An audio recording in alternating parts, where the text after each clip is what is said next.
Olá, meus irmãos. Então, na aula passada nós falamos sobre a predestinação. Vamos dar seguimento à segunda aula agora, falando sobre falso livre-arbítrio.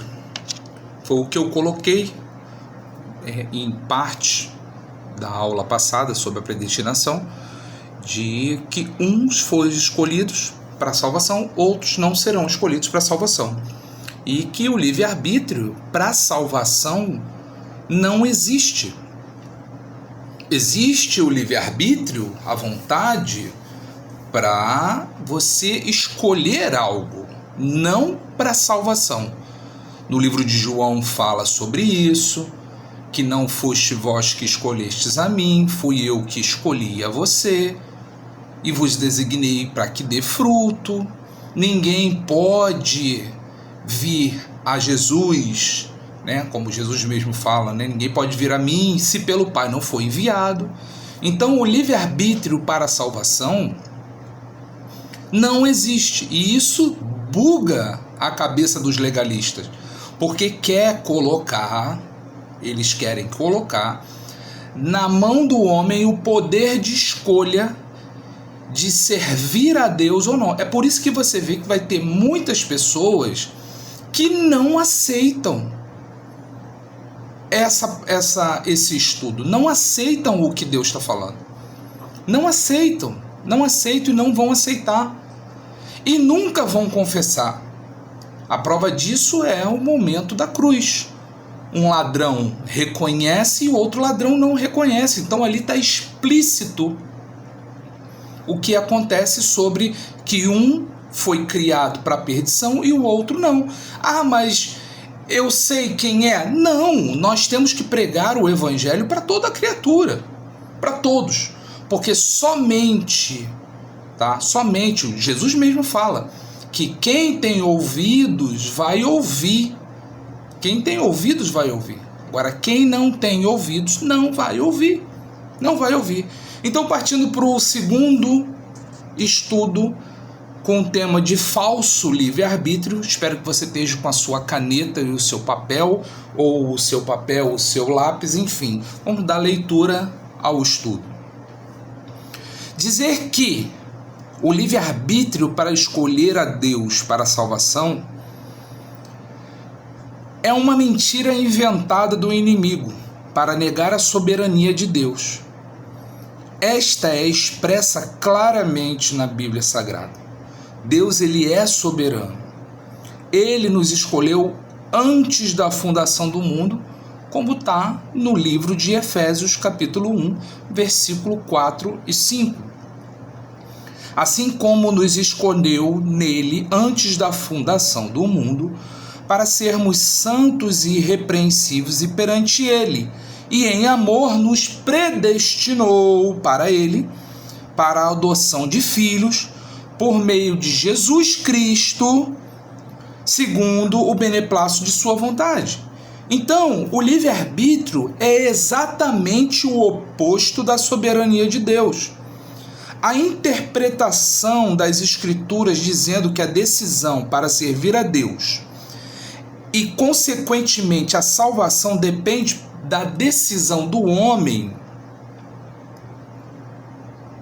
isso é um grande erro. Se opõe ao reconhecimento dos desígnios de um Deus soberano com relação ao mundo. Ele criou as pessoas e ele o criou. Foi ele que fez tudo. Foi ele que criou, então ele decide o que ele vai fazer. Ele decide. Muitas vezes, para nos ensinar algo, nos permite passar por algumas dificuldades, para que essa dificuldade a gente venha a aprender. Ele precisa muitas vezes, através de algumas circunstâncias na nossa vida, de repente você pode estar passando por uma circunstância aí, como eu falo, sobre um casamento que está acabado, porque você colocou o seu cônjuge como no trono de Deus, no lugar de Deus. E o objetivo não é esse. Então, no livro de Jeremias, no capítulo 10, versículo 23, ele fala assim: Eu sei, o Senhor, não cabe homem determinar o seu caminho, nem ao que caminha dirigir os seus passos. Eu sei, ó Senhor, que não cabe o homem determinar o seu caminho, nem ao que caminha dirigir os seus passos.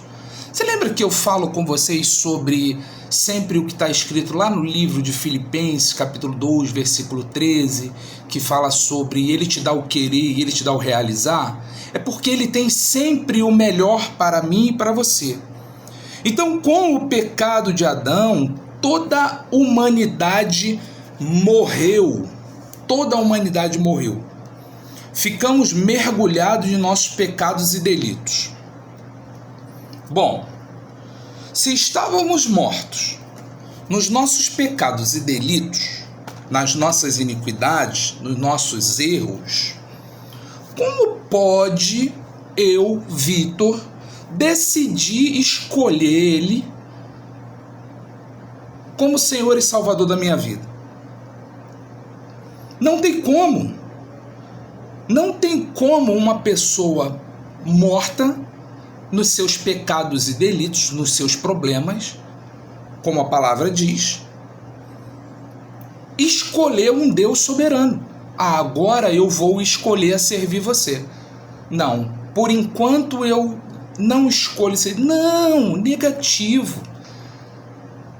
A dinâmica dessa situação é que aquele que é filho, quando ouvir, ele vai.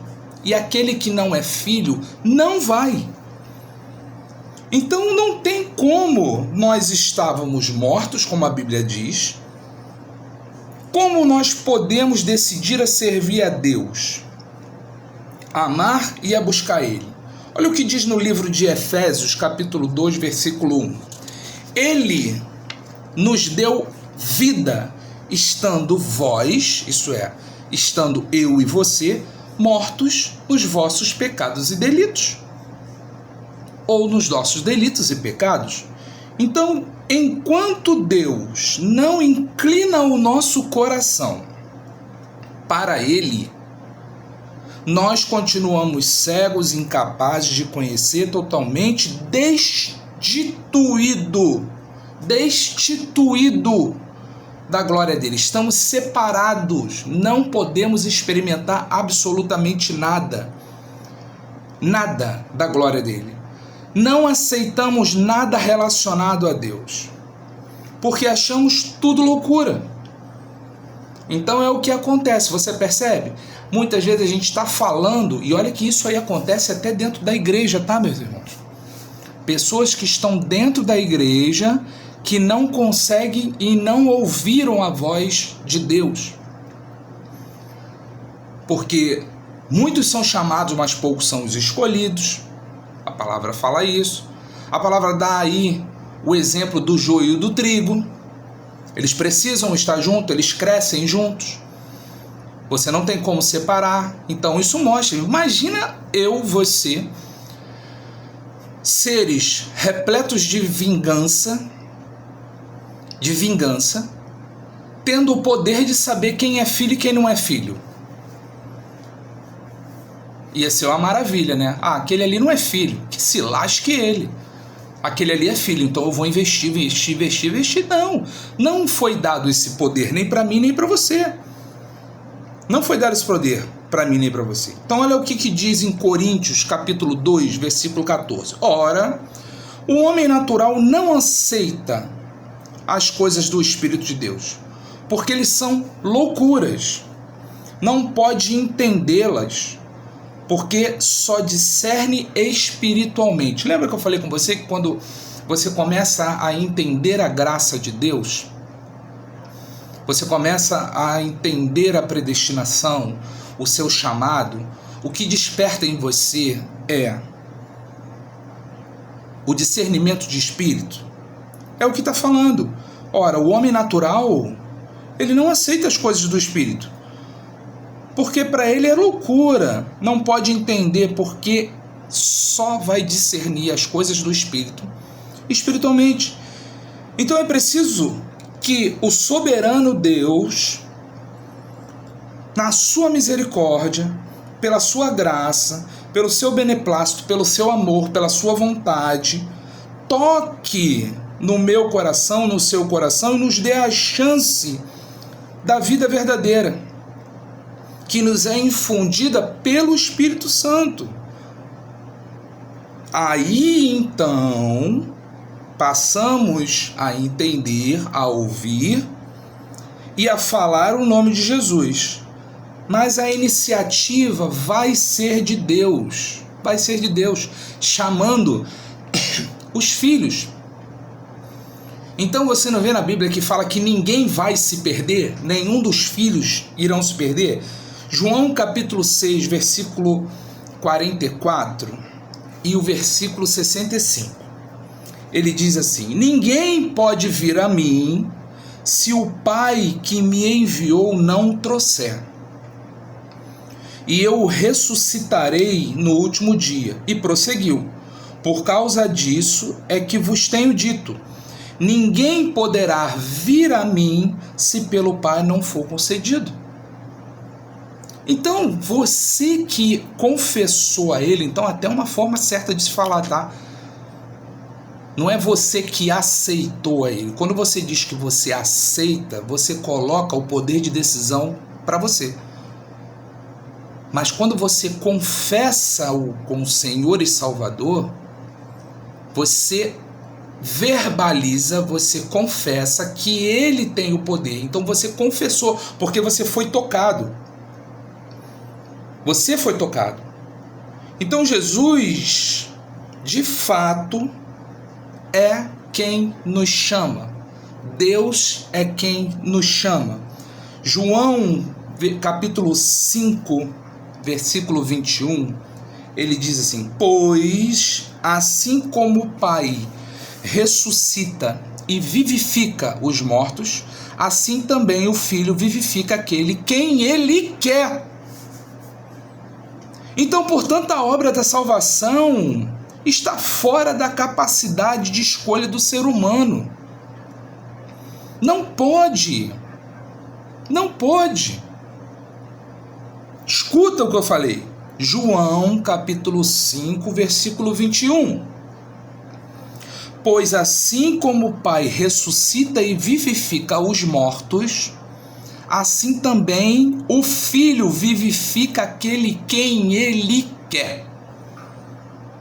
Então, a obra da salvação não está na nossa mão, não está no poder da nossa mão, não está no poder da nossa escolha. O livre-arbítrio é falso quando se trata de escolher a servir e a não servir a Cristo, de confessá-lo ou não confessar. Para a salvação não existe livre-arbítrio. Todos os filhos que são escolhidos, feitos, criados antes da fundação do mundo, todos eles vão vir para esse mundo e vão confessar a Cristo como Senhor e Salvador. Então aquele versículo que eu gosto muito de falar, Filipenses capítulo 2, versículo 13, que diz: porque Deus é quem efetua tanto o querer como o realizar, segundo a sua boa vontade.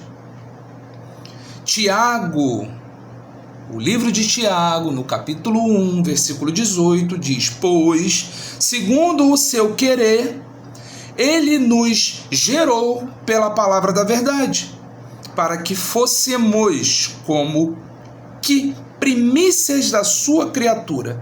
Deus é quem decide começar a obra de salvação nas nossas vidas.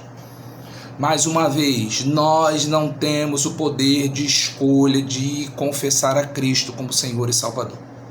Não temos.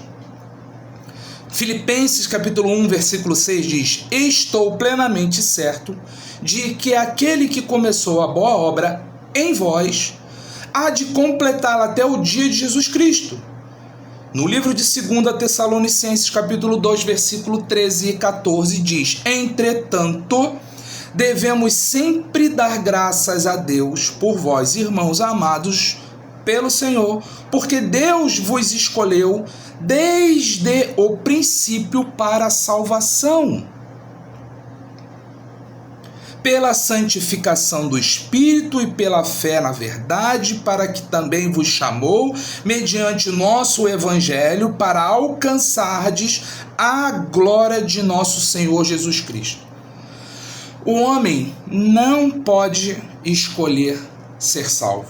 O homem pode escolher o seu carro, a sua casa, a roupa, a comida que vai comer, mas ele não tem capacidade para a salvação de escolher. Então todos aquele que confessaram a Cristo, ou aqueles que ainda não confessaram, mas sentem no coração de confessar a Cristo, esse faz parte da linhagem de Deus, da criação de Deus, foi criado para a glória, foi criado. Nós somos isso, conseguimos ouvir a voz de Deus. No livro de Provérbios, capítulo 16, versículo 1, diz: o coração do homem pode fazer planos. Entende? O coração do homem pode fazer planos, mas a resposta certa dos lábios vem do Senhor. No livro de Daniel, capítulo 5, versículo 23, ele fala assim: mas Deus, em cuja mão está a tua vida e todos os teus caminhos, ele nos glorificaste. Então, a ovelha que está desgarrada, ela chega no rebanho dos escolhidos de Jesus Cristo, porque ele foi buscar, ele decidiu trazer para junto de si. Foi ele que nos amou primeiro. Podemos amar, sim, mas só amamos porque ele nos amou primeiro. 1 João capítulo 4, versículo 19. Nós amamos porque ele nos amou primeiro.